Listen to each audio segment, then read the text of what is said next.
Welcome to Abubakar Chaudhary YouTube channel. If you are thinking about how to manage my salary, how to manage my money wisely, so you are at the right place. Today we are going to discuss about the managing money, managing salary in an effective way.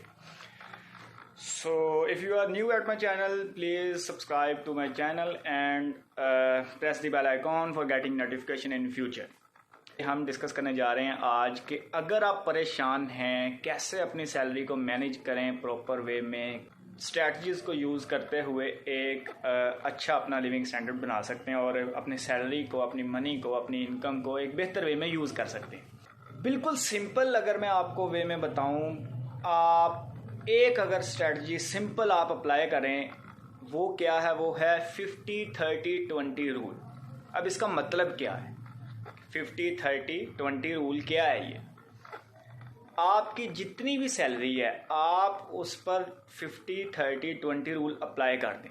हम एक example से समझते हैं। Let's suppose your salary is 100,000, सो उसको multiply कर दें 50% से, then 30% से और देन 20% से। अब 50% क्या है? 50% है आपकी नीड्स, 30% है आपकी वांट्स, आपकी सेविंग्स, आपकी इंटरटेनमेंट, आपका इमरजेंसी फंड, 20% है आपकी इन्वेस्टमेंट।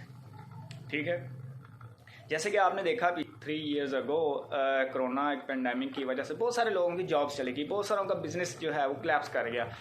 तो अगर आपने ये आज से 5 साल पहले, 10 साल पहले ये रूल अप्लाई किया होता, 50-30-20 रूल अप्लाई किया होता अपनी सैलरी पर, अपनी इनकम पर, तो आपको उस पेंडेमिक के दौरान इतनी परेशानी का सामना ना करना पड़ता, जो कि मोस्टली लोगों को ऑल ओवर द वर्ल्ड परेशानी का सामना करना पड़ा, ख़ास तौर पर पाकिस्तान, इंडिया और हमारे एशिया रीजन में।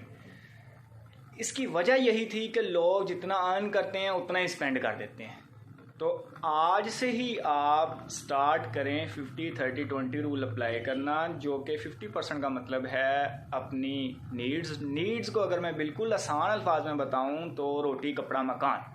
ठीक है, ये इससे मुराद नीड्स है। और जो 30% है वो है आपकी सेविंग्स, आपका इंटरटेनमेंट फंड कह लें, इसको इमरजेंसी फंड कह लें, आप इसको वांट्स कह लें। अब नीड्स और वांट्स में फ़र्क क्या है? नीड्स ये है कि जी आपने खाना खाना है ज़िंदा रहने के लिए, ऑक्सीजन चाहिए आपको सांस लेने के लिए। ठीक है, अब वांट्स ये है कि जी आपने खाना घर में नहीं खाना, आपने खाना खाना है किसी 5 स्टार 7 स्टार रेस्टोरेंट में जाकर। ठीक है, तो ये एक डिफरेंस है नीड्स और वांट्स में। ठीक, और जो बाकी 20% है वो है आपका इन्वेस्टमेंट, उसको आप इन्वेस्ट करें। अब क्वेश्चन ये बनता है कि जी 100,000 अगर आप एग्जांपल ले रहे हैं, जिसमें से 50% आपकी नीड्स हैं, 30% आप वांट्स में यूज़ कर रहे हैं और 20% आप इन्वेस्टमेंट की कर रहे हैं, तो 20,000 मैं किधर इन्वेस्ट करूं? बहुत सारे वेज हैं, इस पर हम फिर कभी बात करेंगे जी कि कहाँ पर इन्वेस्ट किया जा सके। अच्छा, ये 100,000 मैंने जस्ट एक एग्जांपल ली है। आपकी जितनी भी सैलरी है उसको मल्टीप्लाई करें, पहले 50 से परसेंटेज उसकी ले लें, 50%, फिर 30%, फिर 20%, और उसको अपने सेग्रीगेट कर लें नीड्स, वांट्स और इन्वेस्टमेंट। तो मैं गारंटी से कह सकता हूँ आज से 5 साल बाद, 10 साल बाद आपके पास एक अच्छी खासी अमाउंट जो है वो इकट्ठी भी हो चुकी होगी और आप अर्ली स्टेज पे जाके रिटायरमेंट का भी सोच रहे होंगे। सो अगर आप अपने 20s में हैं, even if you are in your 30s, so you can apply this strategy and retire at the age of 50। So आज हमने इस पूरी वीडियो में क्या बात की कि जी कैसे इसको बेहतर वे में मैनेज कर सकते हैं, अपनी सैलरी को, अपनी मनी को इफेक्टिव वे में। तो 20%, 30%, 50%, 50% नीड्स हैं, 30% वांट्स हैं, 20% इन्वेस्टमेंट्स हैं।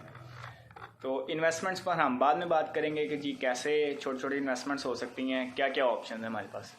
Thank you so much, take care.